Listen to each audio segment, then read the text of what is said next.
Hi everyone, it's Lauren Hollenbeck at Lake Houston Wilderness Park, and I'm Baird Nicola. we're going to take you on a small nature walk to talk a little bit about trees and plants and take you through a tour of our nature center. So I'm going to take you on a short walk through our native garden, talk about a few of the trees and the plant species we have here. First up, we've got this nice pecan. It's a native species to the area. It's a very important food source for both humans and wildlife because of the pecan nut. But you can also use it for firewood, furniture. It's a really nice hard wood. And you can tell how it's a pecan just by these leaf shape. They're going to come off of the main stem and branch out with one at the middle. They're these really kind of slivery leaf shapes. And if you can find the pecan nut on there, that's always a good giveaway.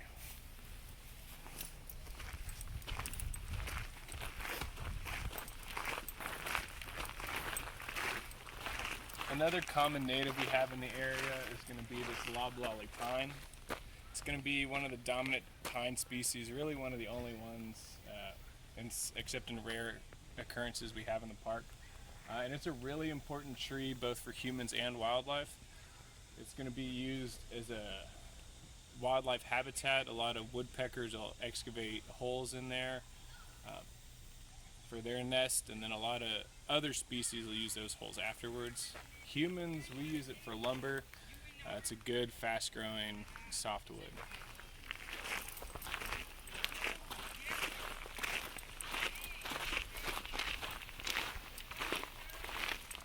Here in our native garden, we plant a lot of good nectar plants. This one here is almond verbena, and we also have a button bush over here. That one's named because of these kind of circular button-shaped flowers.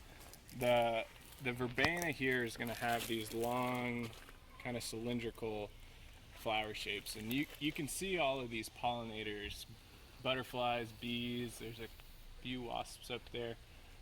They really love these pollinating species.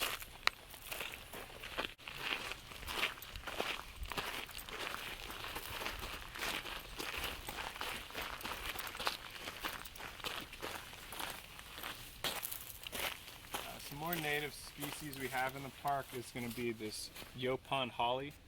It's a really dominant understory bush we have here. It's when the berries are ripe, they're a really vibrant red. That's a very important food source for a lot of birds. We also have some less desirable species in the park, like this Chinese tallow. This one's actually a non-native invasive. It's got these spade-shaped leaves, and the fruit of this plant, when it's ripe, it actually looks almost like burnt popcorn. That a lot of people call it a popcorn tree. But it's a non-native, and it's very invasive in the park, so we keep this one here to show people, but we tend to shy away from them in general.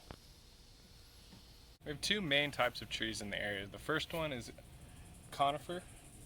It's a softwood tree. Typically they're going to be evergreen, and you'll know they're conifers based on those needles and cones.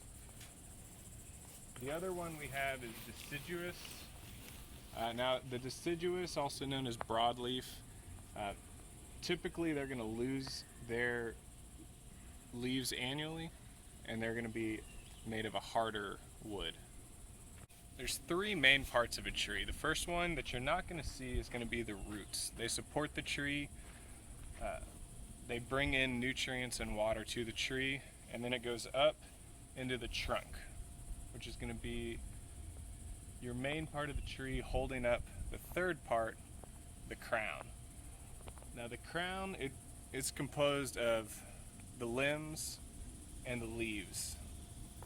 The leaves are what are in charge of the photosynthesis of the tree. They create sugars from sunlight, water, and various minerals and nutrients to create the energy for the trees to grow. Okay, so now we're going to go on a tour of the Nature Center, which may look a little bit different because we did some renovations. this first room is going to be our classroom, which you guys may have taken some classes in before. We've updated all of the mammals, and so you can come here and see the different skulls and the different skins and see what it might be like to be close to a mammal without actually seeing one. And then on this side of the classroom, we have all of the history of the area and the park, which is really cool because being a naturalist is part of knowing the animals in the area and knowing the history. And then over here, you know, a little bit of natural history, which is really cool. So then we'll go to our next room. Our next room is the Eye on the Wilderness room. This is one of my favorite rooms because it has these really awesome lights that show what it would be like to see in nocturnal vision. And then we have different animals that you might be able to see out in the park, as well as the box turtles here, which are really awesome. Next time you're here, make sure you count how many animals are in this room. Next is our wetland room. We have different animals in here. Don't worry, I'll put my mask on. And we have Rachel here. Hi. And we have different turtles, like our soft shell or our red-eared slider, who's hiding at the moment, and then our fish and our axolotl, which is really cool. And it also tells you about the benefits of wetlands and why they're so important. In the Houston area, we really have to think about wetlands because it does often help us prevent flood. So. Next is our invertebrate room, which is really cool because it has all the creepy crawlies that you may not like to see, but they're behind tanks, so it's awesome.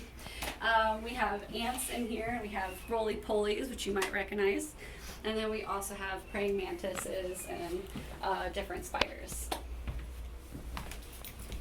Over here is our forest room. Really relevant to what we're talking about today. This is our tree room, basically, and it talks about the different layers of the forest. And then in here, which was actually an Eagle Scout project, there's lots of information about, you know, the layers of the tree, different species that rely on the forest, some cavity nester boxes that we can see out in the park, and then also different parts of the tree.